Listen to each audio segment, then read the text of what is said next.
Hi everyone and welcome along. Now, do you know what the most popular video on our YouTube channel is?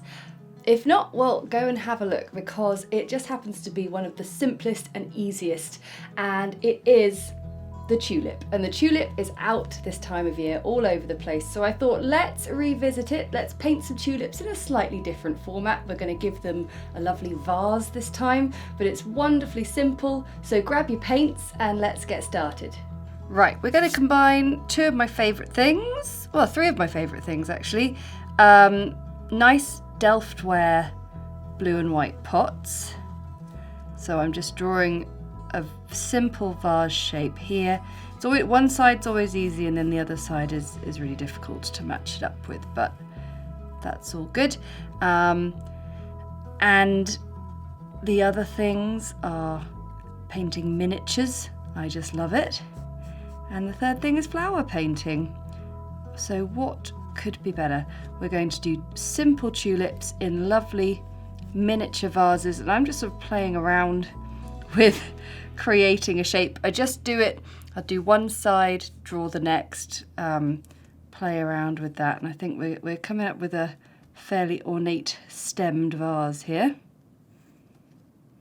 But you could keep it really simple, like the one on the right hand side, or go a bit extra like the one on the left hand side. But essentially we just want a sort of a curved top, little oval shape. No, I keep on saying oval when I definitely don't mean it. I mean a U shape or a curve shape. Why do I keep saying oval? I guess it's the bottom half of an oval, isn't it?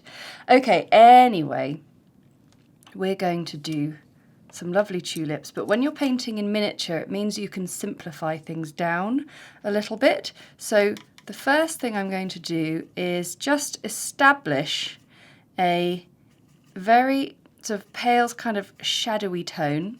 So I've got a bit of moon glow and a bit of cobalt blue deep, and very diluted. As you can see, it's very nice and pale.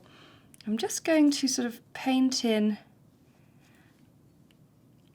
up the sides, both sides there, and sort of blend it in with a clean wet brush and get the bottom in there as well. And that's just going to really help us when we are rubbing out the pencil. Now with this one, I fancy doing slightly more defined sections. So I'm going to paint in two sort of rectangle shapes from the side, and it's very pale, so you won't see a huge amount, but then I'm going to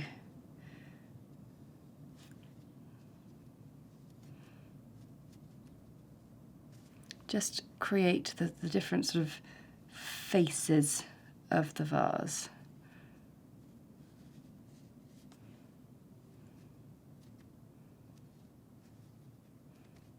Okay, lovely. Whilst we let those dry, we are going to paint in our tulips. So we're going to get some nice sap green and some green gold, because the tulips have a lovely sort of yellowy fresh greenness to them. And then in terms of our tulip colours themselves, well, I love doing a tulip that's got a bit of a two-tone colour blend to it. So if I just move this out of the way, let's get Permanent Rose woken up.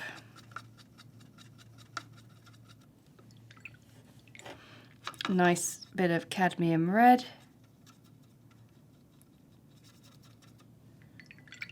Cadmium orange.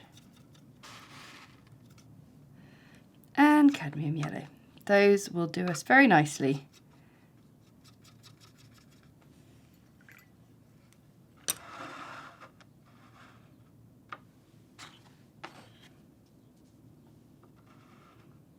Now you could paint in your tulips first, you could paint in the stems first.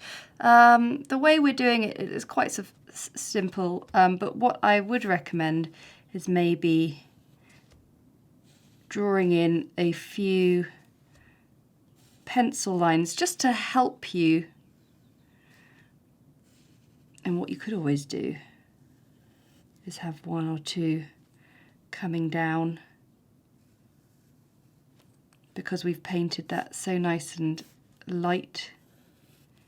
Because of course tulips do have a habit of really bending right over, don't they? I heard there's a clever trick. You can stick a pin in the stem, and apparently it will, apparently it'll stay nice and straight. Anyway, that's a nice little sort of array of stems, and I think in that case we'll do our flowers first. So I think I'll do some yellow ones here. So with a size 2 brush and some cadmium yellow, I am going to just curve the brush down and curl it on the other side. And it's just like the very, very popular video, just on a large, the tulips in the other video on a much larger scale.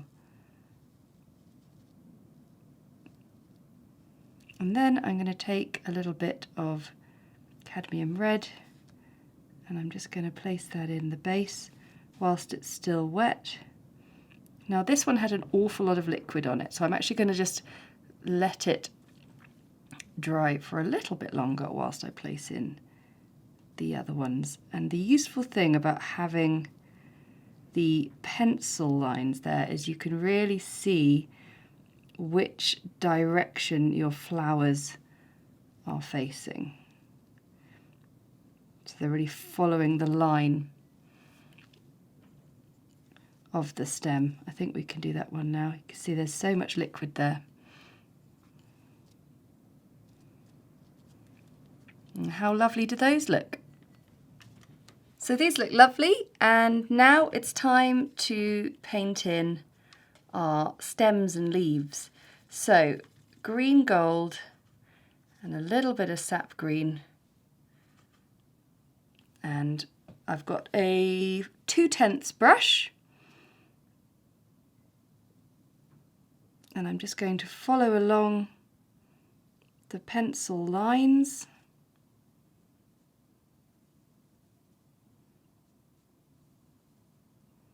If you really fancy, you can do a little double line like that. Oh, and try not to stick your hand in the other wet painting. I should know after all these years that I should start with the one on the right and just finish it off.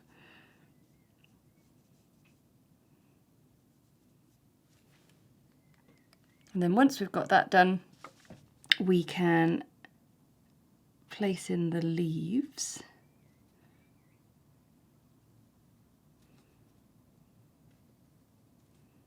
Okay, so tulip leaves, I'm going to go up to a size 2 and start with a lighter green.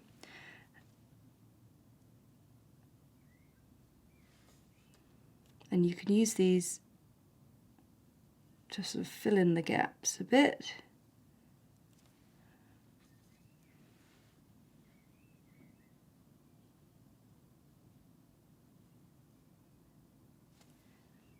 And then I'll use a little bit of sap green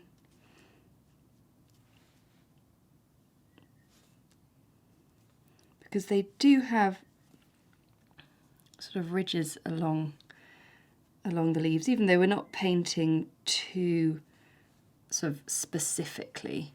And then if you always want, you could always have a leaf coming down over the edge, because we've not painted in our patterns on the pot yet, which is rather clever of us.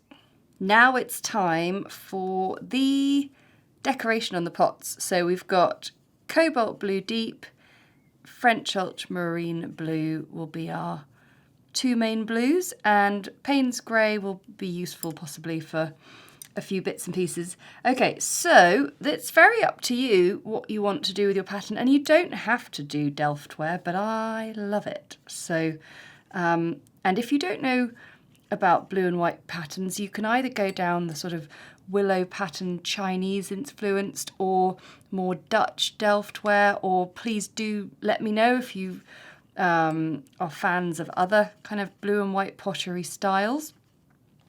But essentially for me, when I'm painting in miniature, I love to just sort of simplify the patterns, making sort of simple marks. And I think if you're at a loss of where to begin, just start with a little band around the rim, and from there you can come up with lots of lovely ideas. And all I've done there is just dilute the colour right down, and all of a sudden we've got a second colour in our palette.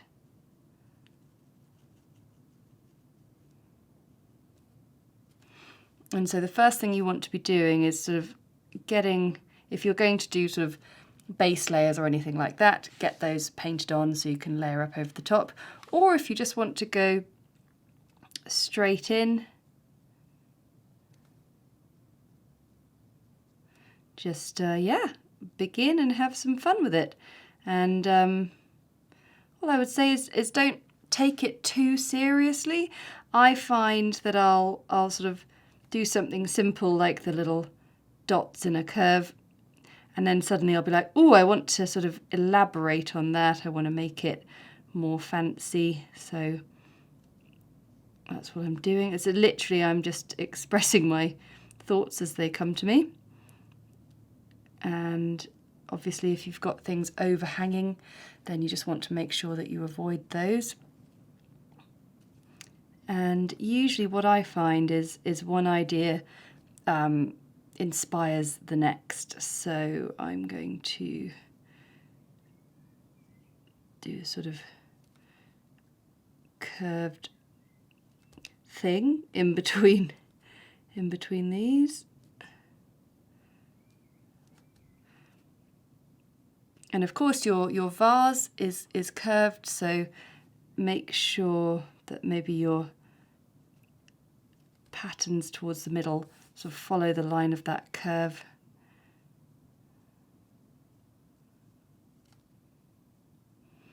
And yeah, I'm just going to enjoy heading down the pot, putting in these patterns, and yeah, just adding lots of things as I go. So you can see how this one has just got lots of nice sort of fairly random repetitive patterns on it. This one I've broken down into sections, and I am creating little panels of flowers inspired by my trip to Portugal in October of last year, and I sat and painted some tiles just like these.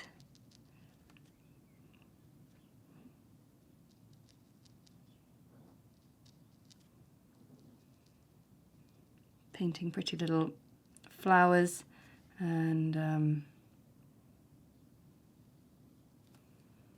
there were some birds and things. I think these are quite small, these panels, so I don't think I'll attempt a bird, but you can see if we start with a little blob in the middle and then starting to sort of paint little overlapping curves, we can soon achieve something fairly similar to a rose.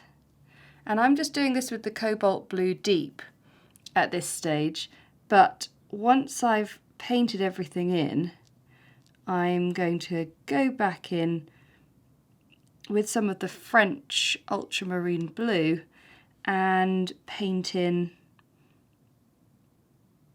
some lowlights.